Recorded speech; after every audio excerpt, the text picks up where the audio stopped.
तो नौकरियों में संपूर्ण बेईमानी है, संपूर्ण गड़बड़ है। वो किस स्तर पे है?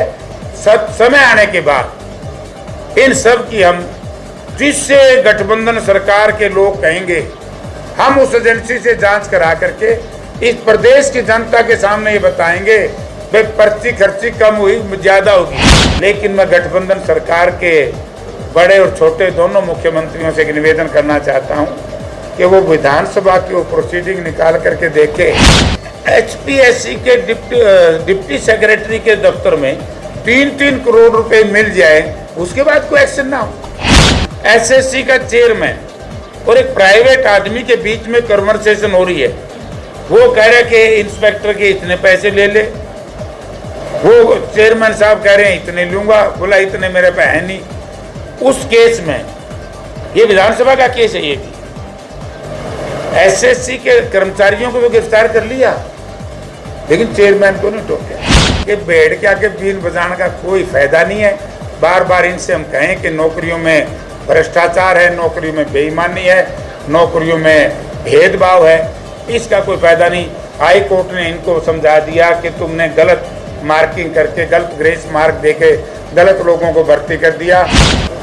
कर्नाटका के लोगों ने तो पन्ने जो है कॉपी में बंद कर दिए और कांग्रेस लोगों के जहन में चली गई। हरियाणा प्रदेश में भी यही है कि ये जो नकली पन्ने हैं ये सारे किताबों में बंद हैं, कॉपियों में, और हरियाणा प्रदेश की जनता के जहन में कांग्रेस पार्टी चली गई है। ये तो आपस में अपनी अपनी बात सारे कह दे, इसमें क्या बड़ी बात है। अब तब बीजेपी की तरह बनाना चाहो कि भाई बोलते जेल में, बोलते पार्टी से बाहर। लेकिन मैं गठबंधन सरकार के बड़े और छोटे दोनों मुख्यमंत्रियों से एक निवेदन करना चाहता हूं कि वो विधानसभा की वो प्रोसीडिंग निकाल करके देखे। जब आदरणीय चौधरी ओम प्रकाश चौटाला इस प्रदेश के मुख्यमंत्री थे और चौधरी भूपेंद्र सिंह हुड्डा कांग्रेस पार्टी के अध्यक्ष थे, हम कांग्रेस के विधायक थे। हरियाणा प्रदेश की जालिम पुलिस ने उस वक्त के मुख्यमंत्री के इशारे पर कंडैला में हमारे 9 किसानों को शहीद करने का काम किया था। उसी दिन चौधरी भूपेंद्र सिंह हुड्डा ने एक पद यात्रा निकाली थी, जींद से लेकर दिल्ली तक।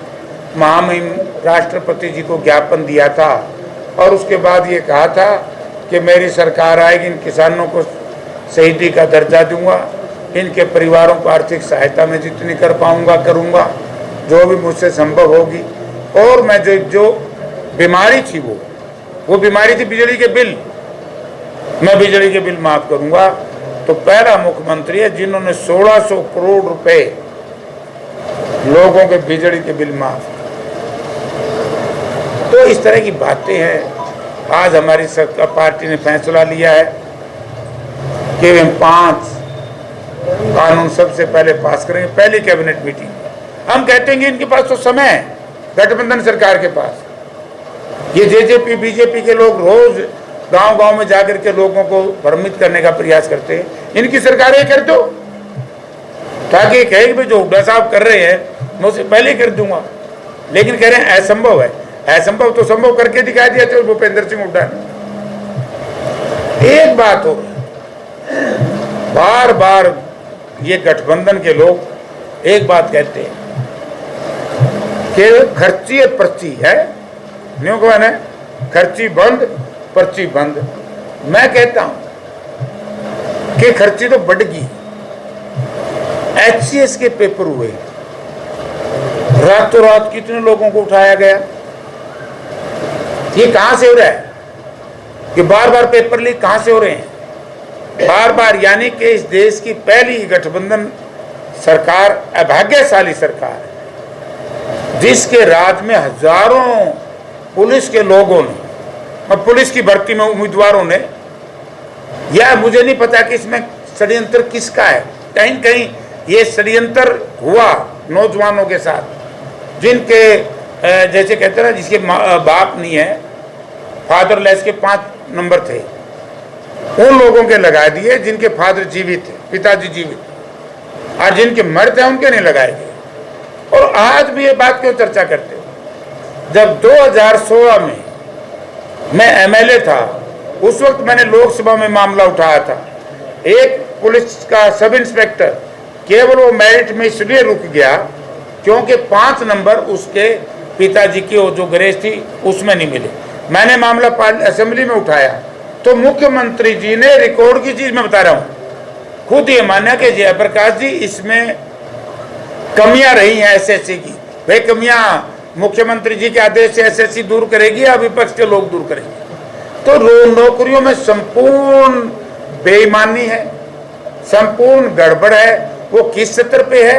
समय आने के बाद इन सब की हम जिससे गठबंधन सरकार के लोग कहेंगे, हम उस एजेंसी से जांच करा करके इस प्रदेश की जनता के सामने ये बताएंगे भाई पर्ची खर्ची कम हुई ज्यादा होगी, खर्चे बहुत बढ़ गए, खर्चे का तो बिगन हो गया। इतना रुपया जिस दिन भी कोई वैकेंसी आती है बच्चों का खराब जा रहा है। और बहुत से ऐसे सत्ताधारी दल के लोग जिनके खिलाफ आपने देखा होगा बहुत एफिडेविट दे रहे हैं, भाई नौकरी लगाने के इतने पैसे ले लिए, इतने पैसे ले लिए। जे खर्ची ना होती, पैसे का प्रचलन ना होता तो इन्हीं की सरकार ने पर्चे दर्ज किए क्यों होते?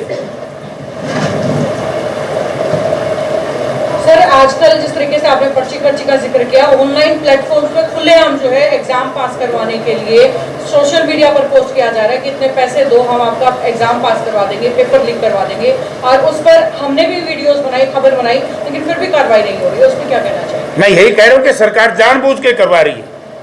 जो ये नौकरियों में अनियमितताएं हैं, ये सरकार जानबूझ करके इस तरह का एक घिनौना खेल हरियाणा प्रदेश के शिक्षित बेरोजगार नौजवानों के साथ कर रही है जानबूझ कर। एचपीएससी के डिप्टी सेक्रेटरी के दफ्तर में 3-3 करोड़ रुपए मिल जाए, उसके बाद कोई एक्शन ना हो, इससे बुरी बात क्या हो सकती है?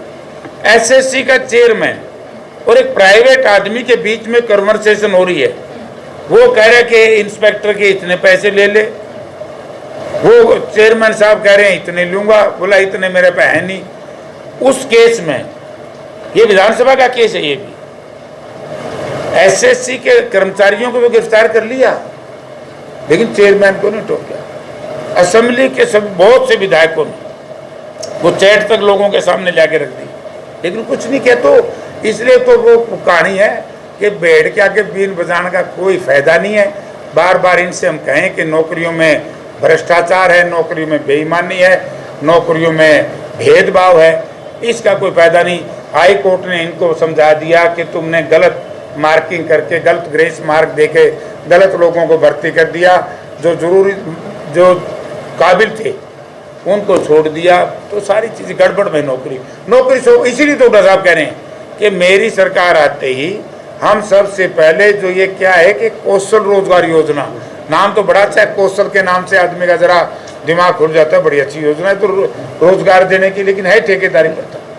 जयप्रकाश जी, आप सोशल मीडिया में काफ़ी बिजी, जानकारियाँ भी आपको मिलती है, तो इनेलो अभी जो परिवर्तन यात्रा चला रही है, लोग बाग अपनी समस्या लेकर के इनेलो के पास जा रहे हैं। ये एक आटे की समस्या है, जो लोगों को आटा मिल रहा है बीपीएल परिवार को, उसमें सुस्ती पड़ी हुई है, बहुत गंदा आटा मिल रहा है, उसको लेकर के आते हैं। हम तो इस आटे के खिलाफ हैं। आटा नहीं देना चाहिए लोगों को, गेहूं देनी चाहिए। आटा किस बात के लिए? और मुझे जहां तक स्मरण है, ये शुरू हुआ था इनेलो के राज में, जब आदरणीय चौधरी ओम प्रकाश चौटाला मुख्यमंत्री थे, तो आटा चक्कियों में पिसा के, मैं कहाँ इससे भी नीचे मुझे जाना पड़ेगा जहाँ मैं अच्छा नहीं समझता, बस इतना समझ जाना। तो इसको लेकर के आपकी मैं खिलाफ, कांग्रेस ने बंद कर दिया था, हमने बंद किया था हुड्डा साहब ने, हम खिलाफ। जैसे जैसे 2024 का चुनाव नजदीक आता जा रहा है, राजनीतिक पार्टी अपने विस्तार कर रही है। पहले जेजेपी ने जो है अपने पदाधिकारी को जिम्मेदारी दी, उसके बाद आम आदमी पार्टी ने भी हाल ही में लिस्ट जारी करके अपने जो कार्यकर्ता उनको जिम्मेदारी दी। तो कांग्रेस का क्या चल रहा है 2024 के इलेक्शन की तैयारी?